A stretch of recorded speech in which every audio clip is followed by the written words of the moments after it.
Ya, kalau dia lagi libur kerja, dia selalu ke sana, selalu awal. Saya hari Kamis, dia izin hari Kamis minggu kemarin. Biasanya hanya 2-3 hari dia berangkat, tapi ini udah lebih nggak pulang. Saya juga dapat informasi itu pas siang hari. Tapi masih simpang siur itu, saya masih belum percaya kalau itu adik saya. Jadi saya masih pas siang hari masih nunggu informasi yang jelas. Sudah.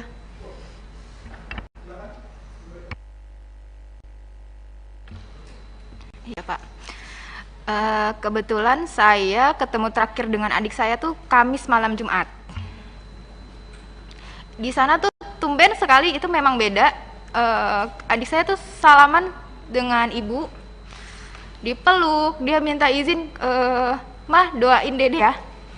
Itu tumben banget. Biasanya dia nggak mau dipeluk karena mungkin udah gede merasa malu. Dan akhirnya, oh ya udah, mau kemana? Mau ngawal Habib ke Megamendung. Di hari Minggu itu saya lupa Sabtu malam Minggu atau Minggu malam Senin itu sempat video call dengan kami, dan itu sehat, dia senyum, lagi ngapain, udah makan atau belum. Lalu ketika di hari Seninnya tiba-tiba ada tim laskar datang ke rumah menanyakan, Davi udah pulang belum? Itu ya bertemu dengan ibu saya karena saya sedang di rumah lagi mengerjakan tugas. Terus belum, kan Davi mengawal. Oh gitu. Ya udah, ibu ke pertamburan dulu yuk. Buat apa? Di situ saya bingung ya. Kebetulan di handphone ada notifikasi berita, saya baca. Saya langsung kepikiran adik saya teleponin, terus saya WA-in, terus kok nggak ada kabar, ini kemana? Dan itu berita masih simpang siur, kami tidak tahu kebenarannya itu seperti apa. Dan untuk dibilang lukanya itu subhanallah itu seperti ditembak jarak dekat, karena saya tidak ikut memandikan, karena memang kan kalau dalam Islam memandikan kalau misal laki-laki dengan laki-laki, dan itu kebetulan ayah saya yang akan memandikan.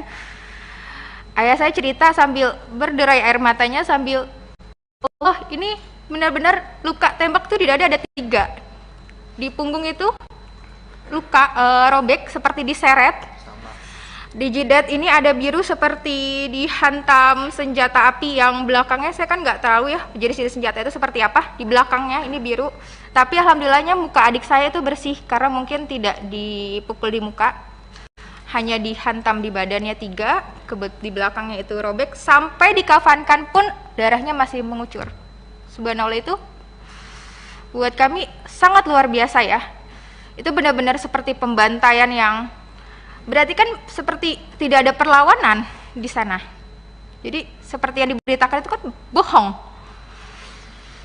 Itu yang membuat kami, ya Allah, ini saya udah nggak bisa berkata-kata lagi. Itu aja Bu? Ya.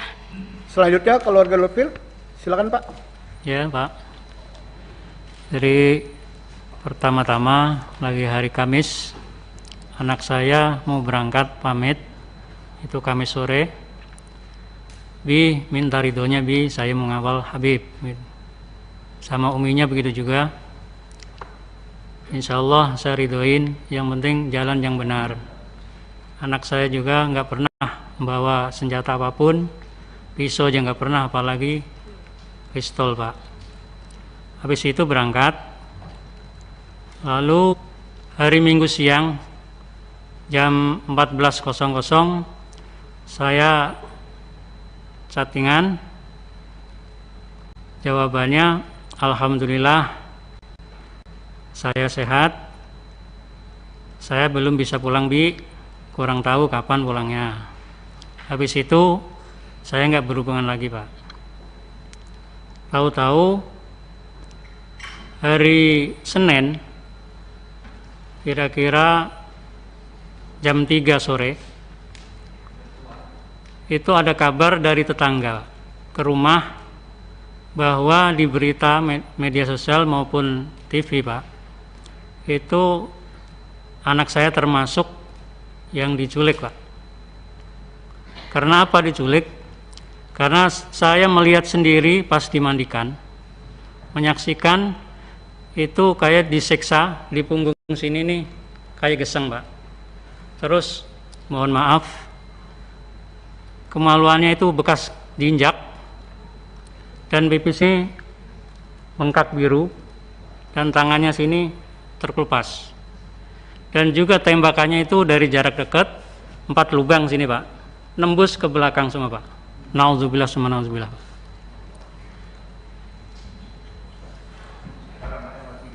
Jadi kulitnya juga yang di belakang sama yang sini itu agak terkelupas, Pak. Agak lebar jadinya. Yang saya ketahui itu mandiin Bang si Aziz. Ya nanti. Jadi menjawab pertanyaan tadi itu cukup. Seperti Oke. itu kejadiannya. Selanjutnya kiri saya, siapa yang mau bertanya, Pak Adang? Atau siapa? Wah, itu sisi kanan saya. Oke. Kalau PKS satu aja, Pak. Ya, kalau Bapak bertanya, Santoso. Oke, silakan Pak Santoso. Terima kasih. Assalamualaikum warahmatullahi wabarakatuh. Pimpinan dan anggota Komisi 3 yang saya hormati, Bapak-bapak, keluarga korban tragedi Tol Cikampek. Yang pertama, tentunya saya ingin menyampaikan innalillahi wa inna ilaihi rajiun. Semoga almarhum husnul khotimah dan keluarga yang ditinggalkan diberikan kekuatan dan ketabahan. Bapak Ibu yang saya hormati, tanggal 10 ini bertepatan dengan Hari Hak Asasi Manusia di sedunia, di mana sebelum jatuh pada tanggal 10 ini telah terjadi tragedi di Indonesia yang kita semua tahu sangat menyayat hati. Dan semoga kejadian ini tidak berulang lagi. Saya fokus kepada keluarga almarhum ya. Setelah kejadian itu dan almarhum sudah dimakamkan, apakah barang-barang milik almarhum, mungkin termasuk HP-nya atau apa, dikembalikan oleh pihak aparat kepada pihak keluarga? Ini sangat penting. Mungkin nanti bisa menjadi pembuktian pada saat proses-proses ini berjalan gitu. Kemudian yang berikutnya, saya ingin menanyakan juga, apakah pihak keluarga atas kejadian ini merasa terancam gitu, atau ada yang mengancam gitu? Karena menurut saya penting juga gitu. Karena jangan sampai keluarga bapak ibu sudah menjadi korban, tapi ibu juga terancam, terintimidasi atas musibah ini, sehingga bapak ibu tidak bisa menceritakan, tidak bisa menjelaskan apa-apa yang menjadi korban ya dari pihak keluarga ibu. Saya kira itu pimpinan dari saya, terima kasih. Pertanyaan Saudara Santoso. Yang pertama, apakah ada barang almarhum baik Reza, Andi, Lufi, ya, Kadafi itu pada saat jenazah diserahkan, itu ada yang diserahkan HP atau yang lain? Itu pertanyaannya. Yang kedua, ya, apakah ada ancaman-ancaman terhadap keluarga korban? Ya, agar tidak bersaksi atau tidak ini, tidak menuntut dan macam-macam, ada nggak itu? Itu kan sok. Oke, silakan mulai orang tua Pak Lupil, almarhum Lupil. Ya, terima kasih. Sampaikan bahwasanya barang-barangnya itu KTP pun nggak ada. KTP pun nggak ada. Apalagi HP atau tasnya. Biasa itu anak saya bawa tas yang kecil itu buat HP dan lain-lainnya. Jadi KTP pun enggak. Atau pakaian juga enggak. Yang keduanya, tadi ada ancaman dan macam-macam, Pak? Saya cuma curiga, kecurigaan saya sendiri, jadi kayak terancam. Jadi banyak wartawan yang tidak jelas gitu, atau orang yang tidak jelas mau menanya yang macam-macam gitu. Tapi insya Allah saya berteguh bahwa saya nggak akan menjawab di situ walaupun ada ancaman apapun. Itu terima kasih. Itu saya. Oke, silakan. Yang mewakili almarhum Qaddafi, silakan. Pertanyaannya ada dua, Bu. Ada barang almarhum Qaddafi nggak? Yang kedua, ada ancaman nggak? Silakan. Ya, ini juga yang akan saya tanyakan sebenarnya pimpinan. Kami keluarga tidak diberikan barang-barang Qaddafi, handphone, tas, dompet itu tidak ada sama sekali. Dan kami juga semalam sempat saya tanyakan, ini apakah memang ada barang-barang yang diberikan? Maksudnya agar kami bisa tahu ya handphonenya, karena di handphone itu juga kan pasti ada foto kami keluarga dan yang lainnya. Lalu untuk ancaman, untuk sampai saat ini alhamdulillah memang tidak ada. Namun sama seperti yang diinformasikan Bapak Lutfi, kami merasa resah karena ketika ada kemarin pada saat di hari Senin, kami kan sekeluarga di Pertamburan semua, itu banyak orang yang datang bilang dari A, B, C untuk menanyakan, sekedar menanyakan, melihat-lihat di sekitar rumah. Itu sangat meresahkan, apalagi kami satu keluarga itu wanita semua, hanya ayah saya saja laki-laki untuk saat ini. Itu yang saat ini dikeluhkan oleh kami. Gimana kalau misalnya nanti ayah saya nggak ada di rumah, di sana hanya wanita saja, lalu nanti banyak orang yang datang. Ada ancaman nggak, Bu? Kalau ancaman secara langsung tidak ada, tapi hanya ada sekitar melihat, menanyakan seperti itu, pimpinan. Oke, terima kasih, Bu ya. Terima kasih. Silakan keluarga Reza dulu. Silakan, Bu. Apakah ada barang Reza pada saat jenazah, ada atau enggak? Yang kedua, apakah ada ancaman terhadap keluarga Ibu sesudah peristiwa ini? Itu pertanyaan Pak Santoso. Untuk barang Reza nggak ada, tidak ada yang dipulangkan. Untuk ancaman alhamdulillah belum, hanya saja jangan sampai wartawan yang menanyakan keluarga Reza, simpang siur di bolak-balik melihat rumah, menanyakan sama orang-orang sekitar situ tentang Reza. Karena kita juga resah, sama saya seperti Qaddafi. Saya laki-laki di rumah hanya satu, abang saya. Saya di rumah berempat, perempuan satu balita. Kami hanya merasakan resah. Terima kasih. Terima kasih. Keluarga Andi, silakan Pak. Ya, terima kasih Pak Ketua. Sebetulnya sama Pak, ya, dari teman-teman semua perwakilan, nggak ada satupun barang yang saya terima ya punya almarhum, bahkan itu masih aktif loh Pak. Iya, saya bingung, itu masih aktif loh. Nah itulah, cobalah kalau bisa itu barang-barangnya itu dikembalikan seharusnya Pak. Iya. Apa saran antum apa kita? Untuk ancaman saat ini sih enggak, cuman banyak aja yang nanya gitu Pak. Sama lah, jadi bikin resah juga gitu. Terima kasih Pak. Terima kasih. Selanjutnya virtual. Siapa yang mau bertanya? Pimpinan satu aja satu. Bentar. Virtual dulu, virtual. Silakan. Apa dulu pimpinan? Ada yang mau bertanya? Saya Taufik, boleh? Pak Taufik. Ya. Oke, silakan Pak Taufik. Baik. Belum selesai. Baik, terima kasih pimpinan atas waktunya. Saya mengucapkan terima kasih atas informasi yang telah diberikan dalam kesempatan pada hari ini. Ya, tentu kita tadi mendengarkan dengan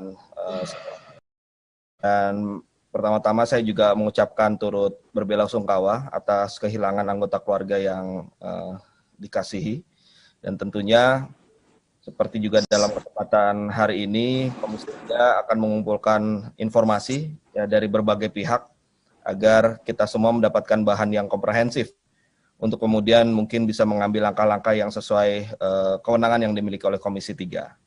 Nah, seperti yang saya ketahui saat ini Komnas HAM telah membentuk tim, kemudian Propam Mabes Polri pun juga sedang melakukan pemeriksaan. Oleh karena itu penting bagi kita semua untuk mendapatkan hasil berupa misalnya informasi mengenai peluru yang digunakan, jarak tembaknya, yang tentunya harus berdasarkan uji balistik. Kemudian kondisi jenazah yang kita harus ketahui dengan hasil dari otopsi, ya, yang gunanya mungkin kita bisa melihat arah tembakannya seperti apa, jaraknya seberapa jauh, dan analisis terhadap kondisi penembakannya yang terjadi itu gambarannya seperti apa, tentu didasarkan pada... Sebentar Pak Taufik, rapat kita Pak nanti Pak. Ya, oke. Rapat komisi Pak, tidak perlu disampaikan, ini kita mengelaborasi kira-kira apa yang berkaitan dengan almarhum tersebut. Baik. Menguliahi keluarga yang lagi juga karena musibah. Langsung saja Pak. Pimpinan. Jadi karena itu titik tekan saya adalah pada soal informasi. Nah, pertanyaan saya adalah apakah dari keluarga korban sudah ada penjelasan khusus yang diberikan oleh kepolisian? Mungkin ada perwakilan dari kepolisian yang datang kepada keluarga korban untuk menerangkan beberapa hal secara langsung, atau kalaupun belum ada, mungkin karena kondisinya masih tegang seperti ini atau masih terlalu dekat waktunya, saya juga menyarankan pada keluarga korban, mungkin juga dengan tim pendamping, di sini ada Bang Ahmad Midan dan kawan-kawan ya, untuk bisa membuka komunikasi juga dengan Propam Mabes Polri ya, untuk menanyakan hal-hal yang tadi sempat ditanyakan, bagaimana dengan barang-barang yang ada dimiliki oleh korban, kemudian apa saja tindak lanjut nanti dari Propam. Menurut saya komunikasi seperti ini pun juga tidak ada salahnya untuk dibuka antara keluarga korban dengan pihak Propam Mabes Polri. Demikian pimpinan, terima kasih. Terima kasih Pak Taufik. Ada Taufik ya, yang berkaitan dengan korban. Sudah ada penjelasan nggak secara detail terhadap Reza, ya, terhadap Andi, terhadap Profil, ya, terhadap Kedapi, atau cuma jenazah saja yang diserahkan tanpa ada lampiran keterangan? Itu yang disampaikan sama Pak Taufik. Ada nggak? Ibu, ada nggak? Tidak ada sama sekali. Oke, Pak Andi? Tidak ada ya Pak ya? Oke. Selanjutnya, sayap kanan. Habib, ringkas padat pada tujuan ya. Silakan. Ya, terima kasih. Mungkin pertama saya perlu secara khusus menyampaikan duka cita yang mendalam, innalillahi wa inna ilaihi rajiun, turut berduka atas wafatnya para korban. Kami di sini nanti berupaya semaksimal mungkin menampung informasi apapun dari keluarga supaya kasus ini bisa hukum bisa benar-benar ditegakkan. Yang kedua, saya mungkin membaca di media bahwa saudara pengacara ini, kuasa hukum, melihat kondisi langsung dan ikut memandikan jenazah. Mungkin bisa diceritakan ke sini. Terima kasih. Silakan. Ada mekanisme pimpinan di sini. Pimpinan. Ya. Ada mekanisme. Itu nanti dari semua nanti ada lawyer ya kan saya minta ngomong ya. Oke. Ada tambahan, Pak Habib? Cukup. Selanjutnya Habib Abu Bakar, ringkas padat pada tujuan. Ya, panjang dikit bolehlah karena kasusnya besar. Jangan panjang-panjang, Pak. Bismillahirrahmanirrahim. Assalamualaikum warahmatullahi wabarakatuh. Iza asabatkum musibah qalu inna lillahi wa inna ilaihi rajiun. Pak Ketua, para keluarga korban yang saya hormati, hari ini kami Komisi 3 menerima aduan ya keluarga korban, dan saya terus terang aja sampaikan rasa bela sungkawa yang dalam atas wafatnya putra-putra Bapak dan ibu-ibu sekalian. Rasa perasaan Bapak ada juga di perasaan hati kami semua sebagai warga. Terus terang sampai saat ini Ketua, rasanya seharusnya tidak perlu terjadi peristiwa seperti ini Ketua ya. Apa memang harus berujung dengan hilangnya nyawa 6 orang? Tentunya ini harga yang sangat mahal. Padahal selama ini Kapolri selalu menyampaikan bahwa Polri menganut asas halus populi suprema leg esto. Maaf Pak Habib, ini keluarga korban nggak usah dijelaskan ini. Ya sudah, saya sampaikan aja Ketua, itu atau pada keselamatan rakyat adalah hukum tertinggi. Saya juga menyampaikan terima kasih pada bapak-bapak dan ibu-ibu sekalian atas kehadirannya di Komisi 3 ini. Kehadiran bapak-bapak dan ibu-ibu sekalian ini menunjukkan ya 3 hal. Pertama, di tengah kesedihan yang sangat mendalam, bapak-bapak ibu-ibu sekalian tidak gelap mata, tidak main hakim sendiri. Kedua, bapak-bapak dan ibu juga menghormati dan menggunakan jalur yuridis yang ada, ya, salah satunya mengadu ke Komisi 3 ini, dan itu konstitusional, diatur dalam undang-undang. Ketiga, ini menunjukkan kepercayaan bapak-bapak dan ibu-ibu kepada kami di Komisi 3.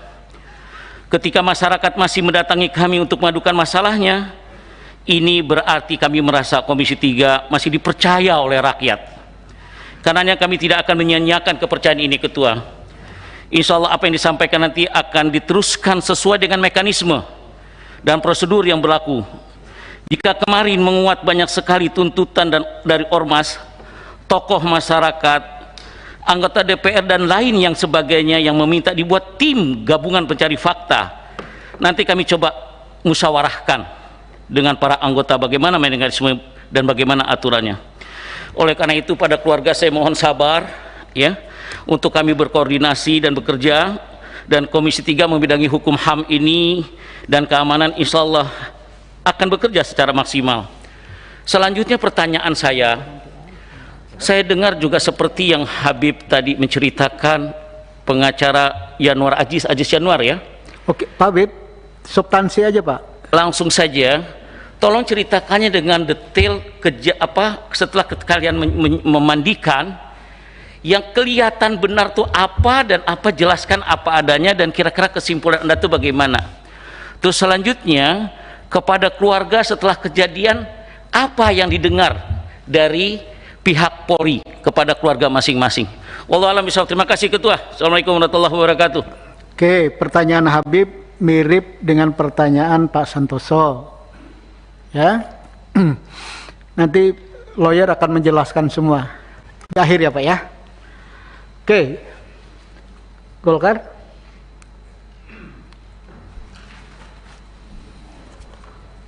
Terima kasih pimpinan. Yang saya hormati pimpinan dan anggota Komisi 3, yang saya hormati para keluarga korban. Pertama-tama saya mengucapkan turut berduka cita yang sedalam-dalamnya atas berpulangnya ke rahmatullah anak keponakan kita yang telah mendahului. Yang kedua, saya juga mengucapkan terima kasih atas kepercayaan yang diberikan oleh para keluarga korban kepada Komisi 3 untuk mencari sebuah keadilan di sini melalui beberapa langkah-langkah yang akan dilakukan sesuai dengan tupoksi yang ada di Komisi 3. Yang ketiga adalah pertanyaan saya. Apakah di antara keluarga yang hadir atau pengacara yang hadir pada hari ini, adakah yang ikut dalam rombongan sehingga bisa menceritakan kepada kami secara langsung? Itu yang pertama pertanyaan saya. Adakah yang hadir di sini? Yang hadir ya, yang hadir, supaya bisa menceritakan peristiwa kejadian yang sebenarnya pada saat kejadian. Itu pertanyaan saya. Yang kedua pertanyaan saya adalah, kalau memang tidak kakaknya, saudaranya yang tidak menyaksikan langsung, sudah pernahkah ada komunikasi kepada yang hadir langsung di TKP, yang menyaksikan, yang mendengarkan kejadian itu? Apakah sudah mendengarkan langsung dari yang ada di TKP pada saat itu, supaya kita bisa mendapatkan kira-kira penjelasan yang benar-benar faktual. Itu yang harapan kita. Saya kira hanya 2 pertanyaan saya, Pak Ketua. Terima kasih. Assalamualaikum warahmatullahi wabarakatuh.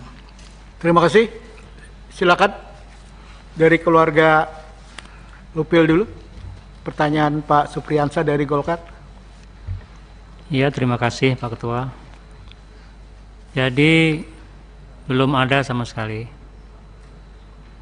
Jadi semuanya itu memang belum. Saya nggak bisa tidak berhubungan sama orang yang menyaksikan. Saya tidak berhubungan karena mungkin masalah medsos saya kurang tahu Pak gitu. Jadi itu aja, terima kasih. Oke, silakan Bu. Kami juga sama ya pimpinan, kami juga belum berhubungan secara langsung dengan saksi mata. Tolong yang dekat dengan mic-nya Bu agar kawan-kawan wartawan mendengarnya. Kami juga sama, kami belum berhubungan secara langsung dengan saksi mata. Itu, makasih. Oke, silakan Pak. Ya, kemarin saya cuma dapat secara langsung pemberitahuan cerita ya, langsung di situ. Tapi cerita ini kan, kejadian ini memang keluarga, ngiringin keluarga pengajian, bukan ngiringin kemana-mana, keluarga, sekeluarga isinya, ya kan. Kejadian itu aja, kenapa bisa terjadi seperti ini gitu.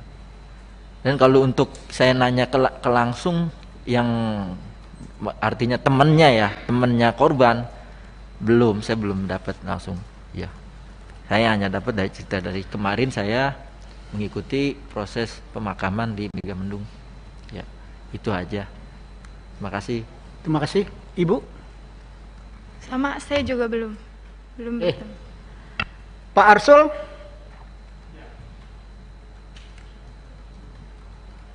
Terima kasih pimpinan atas kesempatan yang diberikan. Bapak Ibu, para keluarga korban yang kami hormati, pertama-tama kami juga ingin menyampaikan rasa duka cita yang mendalam atas wafatnya para laskar atau pengawal di FPI ini. Tentu ini sebuah peristiwa yang luar biasa karena menyangkut 6 nyawa. Pada kesempatan ini kalau diperkenankan pimpinan, saya mohon nanti dibantu. Saya sudah membaca apa yang disampaikan oleh teman-teman tim pendamping, tetapi saya kira perlu lebih komprehensif lagi, terutama yang terkait dengan lokus delikti ya. Di sini ada disebutkan dari kawasan di Bogor kemudian ke tol Jakarta Cikampek, itu belum menggambarkan satu detail saya kira yang diperlukan. Kenapa itu perlu? Sehingga kalau kami nanti dalam menjalankan fungsi-fungsi pengawasan terhadap mitra ini juga mempunyai informasi yang lebih komprehensif, sehingga bisa kami bandingkan antara yang disampaikan oleh teman-teman tim hukum ini dengan katakanlah yang nanti akan dijelaskan oleh pihak kepolisian. Saya kira itu saja Pak Desmond, terima kasih kalau diizinkan untuk mendapatkan penjelasan yang lebih komprehensif tentang peristiwa itu. Karena misalnya di media disebut-sebut di kilometer 50 dan segala macam itu kan bangsa di daerah sekitar antara Kerawang Barat dan Kerawang Timur kan kira-kira. Itu, terima kasih. Terima kasih. Saya cuma ingatkan Pak Arsul, lawyer ini kan lawyer keluarga korban. Lawyer keluarga korban. Jadi pertanyaan Pak Arsul itu kita harus bertanya kepada juru bicara EPE ya, Pak Munarman ya. Itu lebih tepat ya bicara kronologisnya. Ya. Jadi nanti mungkin ya lawyer ngomong apapun nih boleh nanti ya terakhir ya. Ada 3 pertanyaan dari 2 Habib ya, 1 Pak Arsul yang nanti dijawab ringan Pak. Selanjutnya Atria Dahlan. Silakan Pak Darya. Terima kasih Ketua.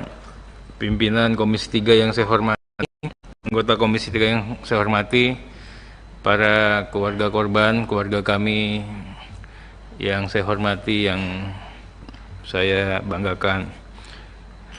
Pertama-tama, selamat datang di gedung DPR ini, rumahnya rakyat, rumah semuanya termasuk juga rumahnya FPI. Terima kasih sudah percaya sama kami, sama DPR. Tadi juga sudah memberikan info, begitu lugas, sepertinya kita ini memang tidak bersekat. Saya yakin informasi yang tadi merupakan bagian dari pengayaan Komisi 3 untuk melihat fakta ini sehingga bisa lebih jernih lagi. Kami semua tentunya sepakat, fraksi PD Perjuangan juga sepakat untuk mencari titik terang sehingga tidak ada polemik terkait dengan fakta yang sesungguhnya.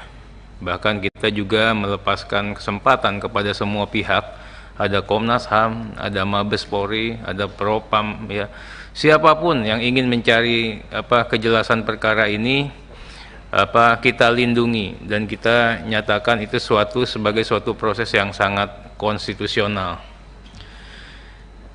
Berikut secara resmi atas nama PD Perjuangan kami mengucapkan turut berduka cita yang mendalam, bela sungkawa yang sedalam-dalamnya atas meninggalnya 6 orang keluarga Bapak Ibu yang gugur dalam peristiwa yang kita bicarakan pada hari ini. Saya tentunya prihatin, ya, walau bagaimanapun setiap proses penegakan hukum ini harusnya tidak hanya berkepastian tapi proporsional dan humanis. Tentunya kami juga ingin melihat bagaimana motif, latar belakang, hal-hal yang mendasari, ya, sampai terjadinya peristiwa ini. Kalau kita melihat di hilirnya saja kejadiannya seperti ini. Pak Tirya, mereka ini keluarga korban. Iya, ini saya baru mau nanya. Ya, jadi ya. Silakan. Belum dimulai Pak Ketua. Nah, kalau kita mungkin lihat hulunya, semua pihak akan sama-sama juga bisa memberikan gambaran. Tadi dikatakan di sini keluarganya Bapak Ibu ini kan pengawal khusus, ya. Saya ingin nanyakan, apakah pengawal khusus ini memang betul-betul terlembaga di institusi FPI atau memang gerakan-gerakan spontan? Karena tadi kan adanya saya datang setiap hari Kamis, Jumat, Sabtu misalnya. Nah, jadi kan itu kan tidak terlembaga. Kalau namanya pengawalan itu kan memang setiap hari-harinya memang ada di situ. Kemudian kalau boleh tahu seperti apa ruang lingkup kegiatan, kewenangan, apa kemana-mana Muhammad Rizik Syihab itu pakai pengawalan dan dikawal oleh keluarganya Bapak Ibu dan selalu ikut. Ada berapa jumlah satuan pengawalan yang seperti ini? Kemudian juga tadi memang di aturannya kan tidak dipersenjatai. Makanya saya juga ingin itu memang kalau logika akal sehatnya kok masa punya senjata, ya, nggak mungkin, ya. Tapi kita ingin sampaikan nanti, boleh nggak nanti dicari teman-teman yang betul-betul meyakinkan, yang teryakinkan kita semua memang hadir pada saat itu, memang keluarganya Bapak Ibu itu memang tidak dipersenjatai. Nanti Pak pengacara mohon, ini saya membantu sebenarnya, membantu teman-teman juga untuk bisa. Kemudian katanya Pak Muhammad Rizik Syihab ini dikuntit, diikuti dan diintai Pak pengacara, ya. Nanti itu waktu dilakukan perbuatan seperti itu, apa sudah ada laporan ke kepolisian bahwa kita ini merasa nggak nyaman ini dilakukan pemantauan seperti itu? Sudah dilaporkan ke polisi atau ke siapa? Saya itu tidak mau mendebat fakta. Yang satu bilang bawa senjata, yang satu bilang tidak bawa senjata di hadapan Bapak Ibu. Karena pertama-tama Bapak Ibu ini kan korban. Empati kami kepada Bapak Ibu sudah pasti kami berikan. Tapi atas nama objektivitas tentunya kami juga mohon nanti Bapak Ibu bisa menghadirkan teman-teman yang turut terlibat di situ, yang bisa memberikan keyakinan bahwa memang ini memang nggak ada yang bawa senjata, itu loh. Sehingga nanti kita bisa lebih gampang lagi untuk untuk memastikan dan memperjuangkan fakta hukum ini di hadapan, ya, salah satunya mungkin mitra kami yang dari kepolisian. Kami tentunya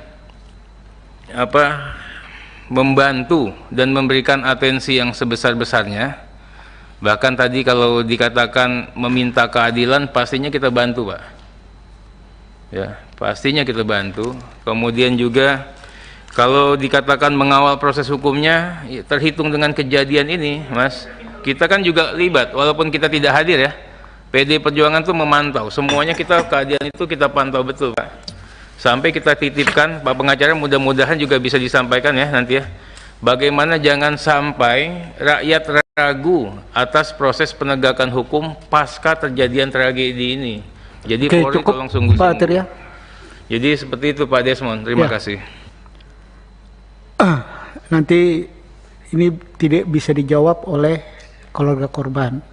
Nanti tolong dari sisi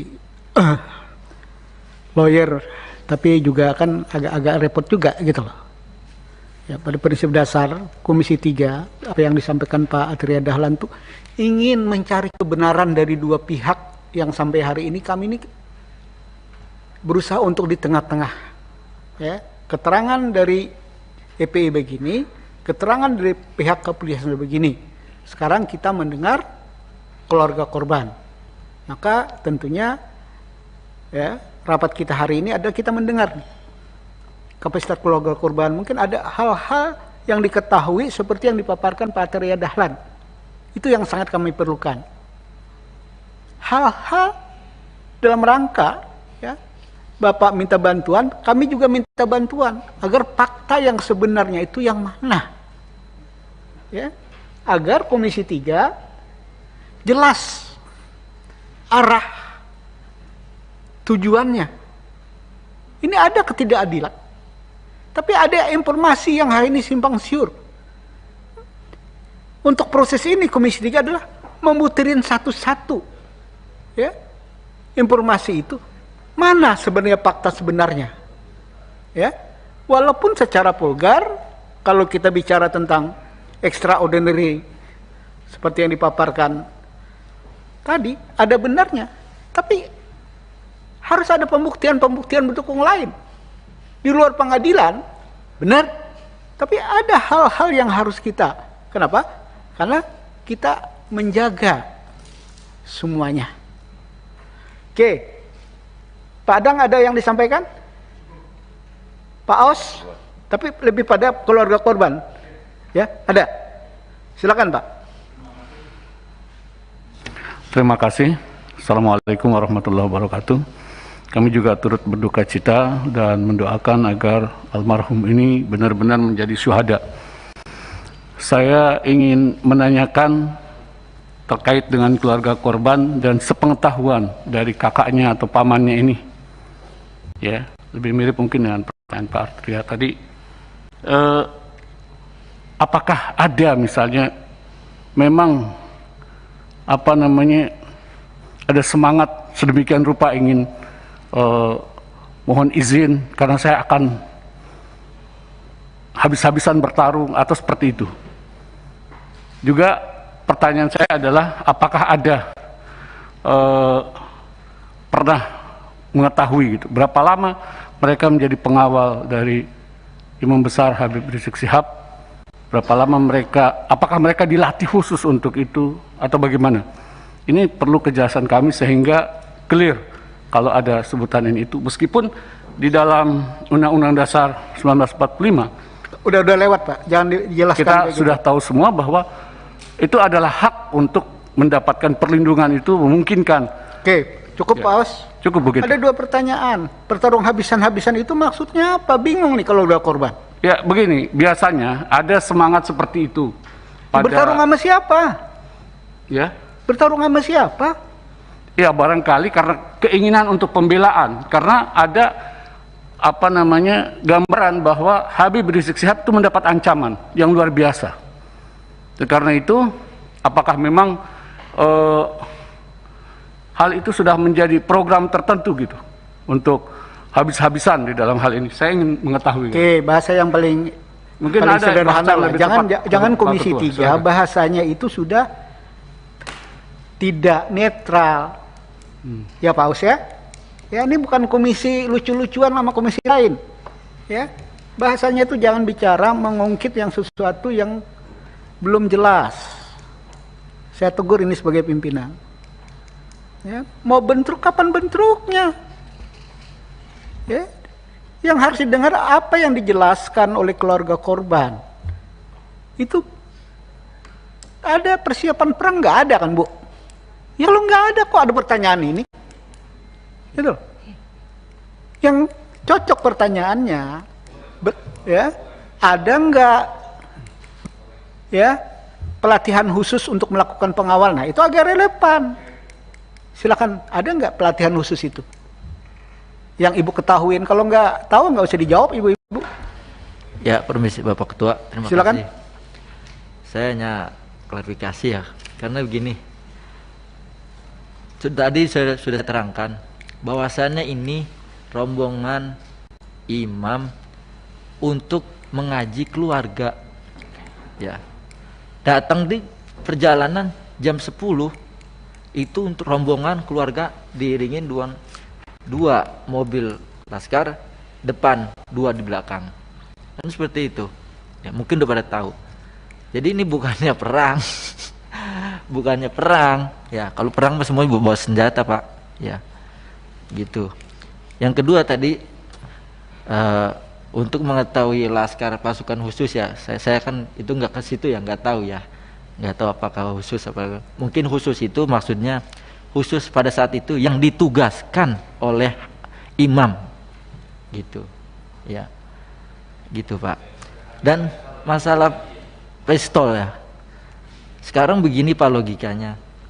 Pistol kayaknya udah tahu harganya berapa pistol mungkin ya. Laskar ini, pejuang-pejuang Islam ini sukarela Pak, dengan hati nurani. Mau beli baju aja pakai nyicil. Maaf ya Pak ya. Sekarang gimana bisa ada punya senjata seperti itu? Iya. Pak, seperti itu. Saya juga terima kasih. Gini loh Pak. Kalau ini laskar kan tentara. Jadi bingung juga saya. Laskar ini tentara untuk perang juga, perang sama siapa? Ini loh, saya juga jadi bingung. Gitu loh. Kalau ini laskar, ini kan perang, juga nggak benar ini. Ya, saya sebagai pimpinan Komisi 3 melihat hal-hal kayak gini jadi kayak negara ini dalam keadaan perang semua. Jadi kalau udah laskar-laskaran ini sama saja. Zaman kita laskar pra-revolusi. Kakek saya juga komandan laskar. Untuk ini. Tapi tujuannya kemerdekaan. Nah, laskar sekarang tujuannya apa? Mau mendirikan negara Islam. Itu melawan konstitusi. Hal-hal kayak gini menurut saya, ya, harus hati-hati, ya. Jangan sampai Indonesia yang sudah damai di tengah problemnya yang sangat banyak, kok berantuk sama kita. Memang kita mau bubarkan negara ini? Kan tidak. Yang saya pahami, Habib tidak mau bubarkan agama kan, gitu loh. Jadi kita hati-hati ya sebagai anak bangsa. Jangan diantara kita kesannya mau perang-perangan. Ya kalau perang-perangan, ya kita-kita juga yang jadi lucu. Agak keluar konteks saya, karena ini bicara tentang berbangsa. Masa kita rusak yang udah kita bangun, karena kepentingan-kepentingan politik kan lucu, Pak. Sudah saatnya kita cooling down, untuk menghadapi persoalan COVID, yang kapan selesainya tidak jelas. Bangsa ini untuk bertahan aja udah bagus gitu loh. Oke, ada yang mau disampaikan yang berkaitan dengan pertanyaan ini? Ketua, izin Ketua. Silakan. Dimyati Ketua. Saya turut berduka cita kepada Ibu Bapak sekalian yang kepada keluarga almarhum syuhada. Saya hanya menanyakan, ini kan ada aspirasi. Ada nggak dokumen tambahan? Mungkin teman-teman udah ada yang nanyakan mungkin ya. Ada nggak dokumen tambahan foto atau video terkait jenazah itu? Demikian, makasih Ketua. Terima kasih Pak Demiati. Yang mana mungkin mereka keluarga korban yang tidak terlibat apa-apa, mereka ini menyampaikan tentang problem keluarga mereka, keluh kesah mereka, minta keadilan atas peristiwa ini yang saya tangkap. Betul nggak Bapak Ibu-Ibu? Gitu loh. Dokumen apa? Mereka ini bukan lawyer, bukan bagian dari katanya mandi yang dibilang tadi. Anak-anak mereka, saudara mereka adalah dapat giliran tugas untuk mengawal Habib dalam proses pengajian. Kan Bapak begitu bilangnya. Ketua, izin Ketua. Kan memandikan tadi tahu lukanya. Oh itu nanti lawyer Pak. Ada fotonya nggak itu? Makasih Ketua. Itu lawyer Pak. Nanti kita kasih ruang. Karena salah satu lawyer ada memandikan, ceritakan itu aja nanti Pak ya. Oke. Ada Romo yang berkaitan yang ditanya keluarga korban? Ada yang lain? Kalau tidak ada, terakhir pimpinan. Terima kasih pimpinan.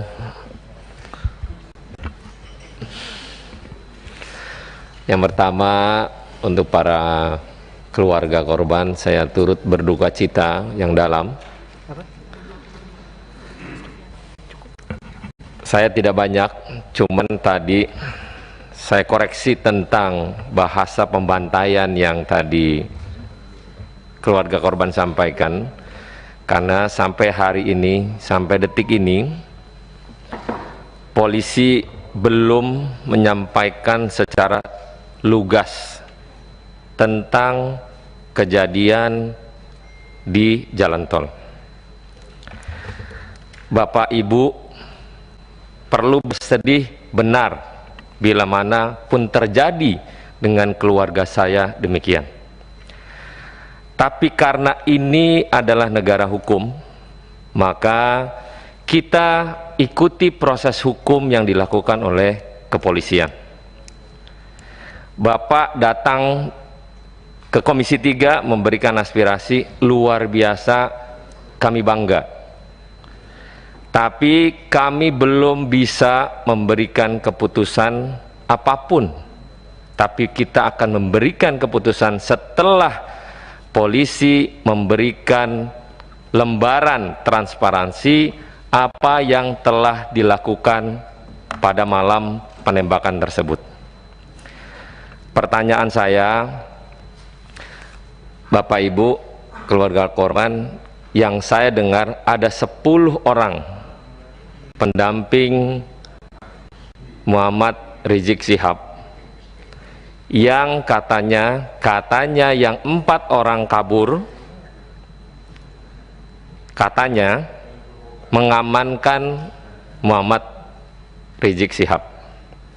Pertanyaan saya, mungkin ini bisa dijawab oleh keluarga korban atau dari lawyer, kemanakah Rizik Syihab berada? Itu pertama. Yang kedua, 4 orang yang kabur tersebut, apakah Bapak Ibu kenal? Dan pernah gak komunikasi dengan keluarga atau memang Bapak Ibu kenal juga?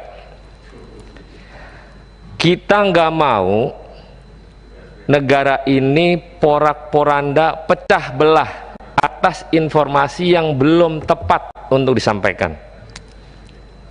Kita memahami kesedihan, kepedihan yang Bapak Ibu berikan. Tapi minimal kita dalam konteks Komisi 3 adalah menerima keluhan Bapak Ibu untuk mencari keadilan.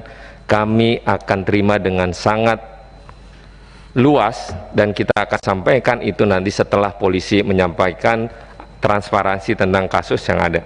Mungkin itu pimpinan, terima kasih. Catatannya begini Pak, Komisi 3 ini kan menunggu Pak, ya, karena pengawasan kami ya menunggu.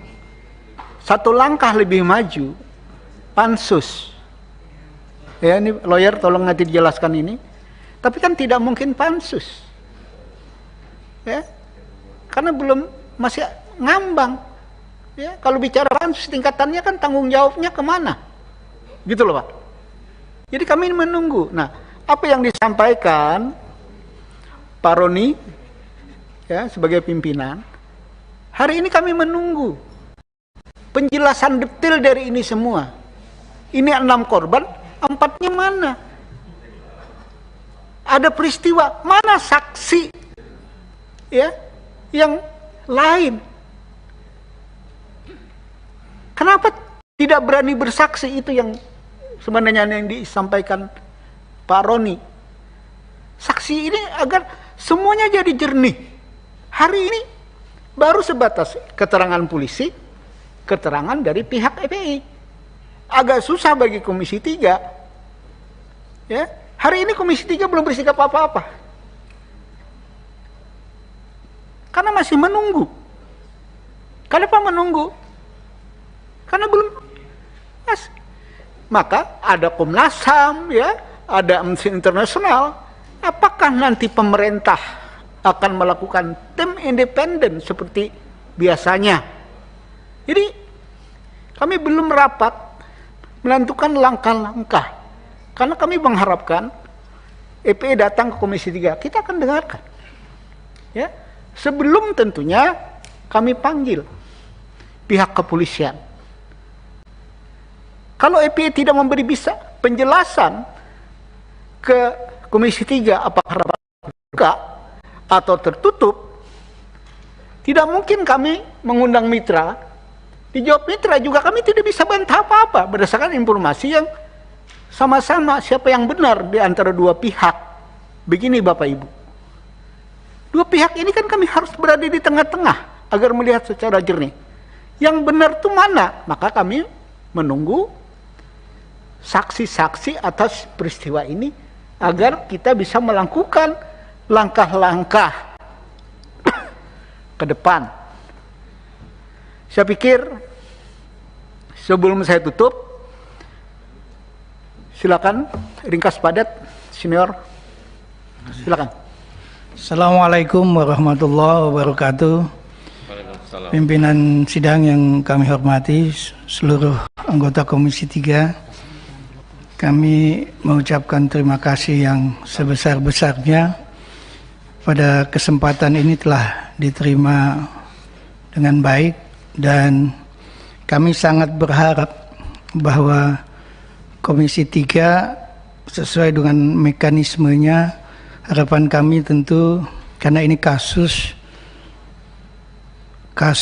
yang cukup besar, bahkan karena kita bicara negara kita negara hukum, maka apa yang terjadi pada saat ini adalah bagian lain terasa mencederai institusi penegak hukum terdepan, polisi. Oleh karena itu, kita harus mencari fakta dan bukti yang transparan, imparsial dan objektif terhadap kasus ini. Oleh karenanya, melalui Komisi 3 kami menghimbau untuk dapat mendorong agar dibentuk tim pencari fakta. Ini kami usulkan, baik mekanismenya bagaimana, mungkin pimpinan lebih banyak tahu, yang ini adalah rumah tangga pimpinan sendiri, atau juga dibentuk panja ya untuk kasus ini. Menarik tentang fakta yang harus terungkap.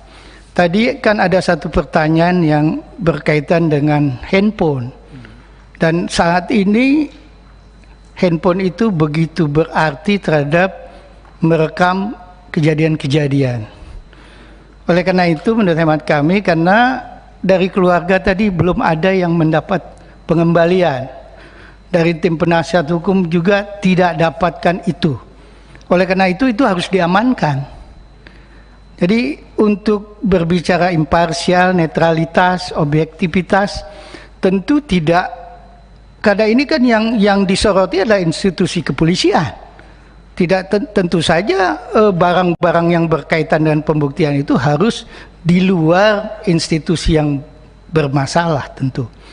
Temat kami itu bagian terpenting yang harus digarisbawahi. Yang kedua, harapan kami, karena kami tahu bahwa Komisi 3 dalam waktu dekat ini akan reses yang cukup panjang, hampir 1 bulan ya.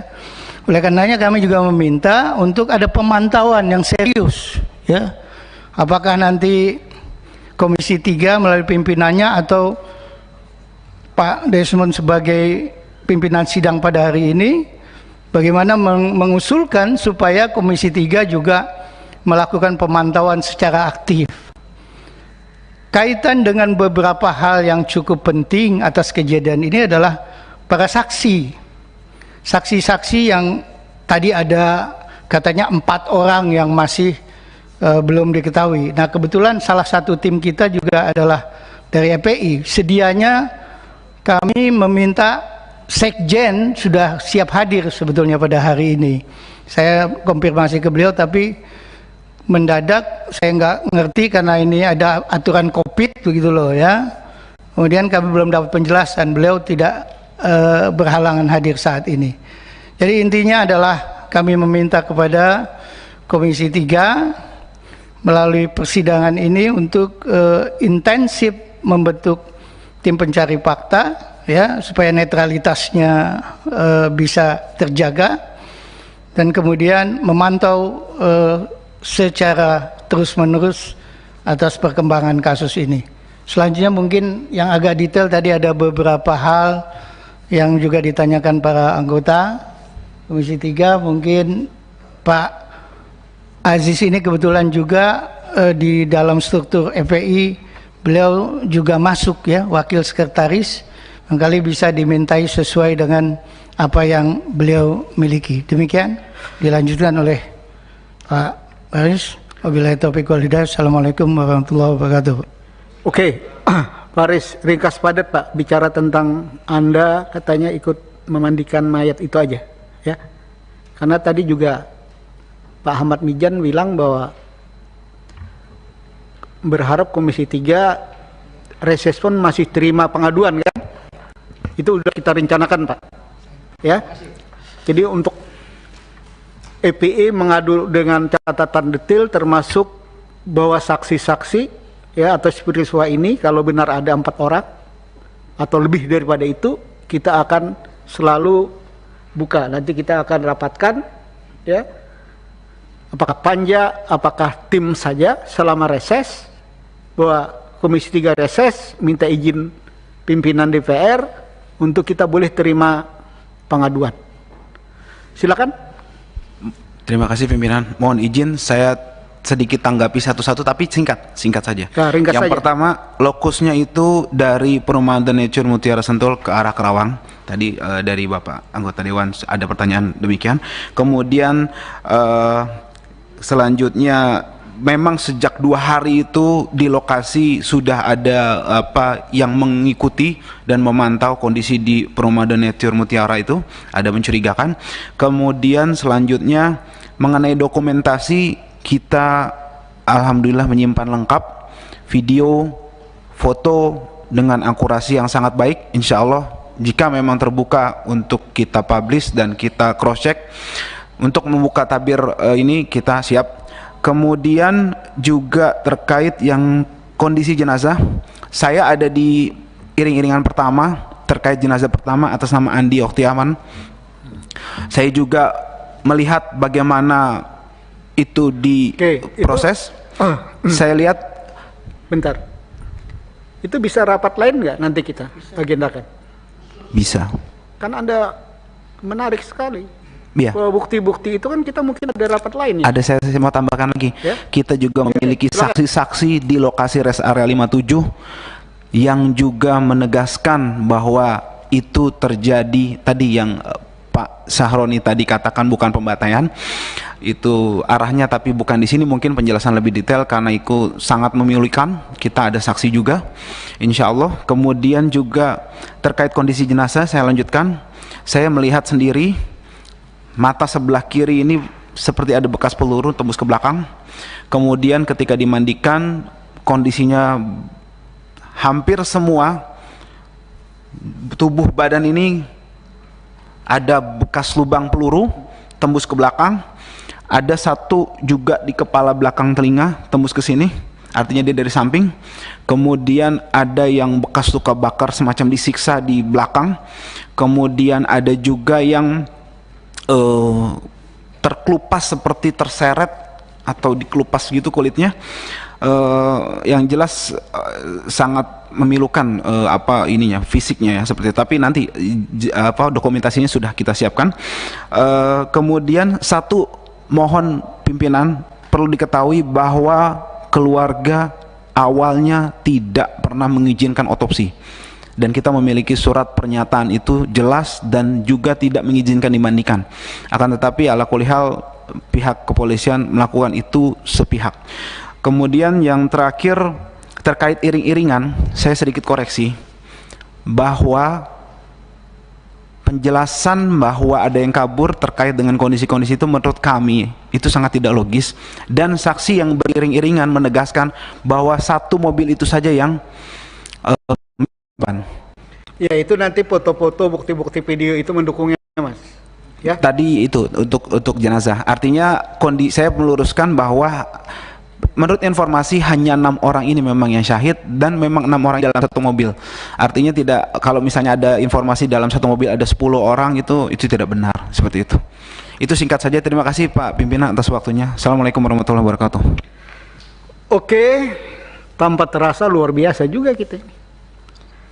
Sebelum saya tutup, ada catatan yang ingin saya sampaikan. Pertemuan hari ini sebenarnya lah agenda mendengarkan keluarga korban. Ya. Tapi ada tambahan dari lawyer yang juga anggota EPI yang sangat menarik. Ya. Karena apa yang disampaikan itu bukti-bukti yang melengkapi semua peristiwa-peristiwa dari dua sumber informasi yang berbeda. Mana pihak kepolisian, mana pihak EPE, ya. Ini kan bagi kami harus memposisikan diri di mana. Tapi ke depan kami akan berharap sekali, ya, bisa kita agendakan pertemuan untuk lebih detail agar kami bisa mengambil posisi yang benar. Kalau ini kita mau apaan gitu loh, ya, mau ngapain jadi bingung sebenarnya. Nah inilah posisi Komisi 3. Reses tidak menghalangi pengaduan, begitu Pak? Ya, itu disepakatin. Ya, tinggal kita pelinukan nanti. Ya. Untuk itu, saya pikir rapat hari ini banyak hal kita dapatkan dari keluarga korban, dari lawyer. Ya. Tentunya catatan bagi kita, Komisi 3, banyak catatan-catatan sebagai pembanding untuk di rapat-rapat Komisi 3 yang akan datang. Cukup sampai sekian pertemuan kita hari ini. Wassalamualaikum warahmatullahi wabarakatuh.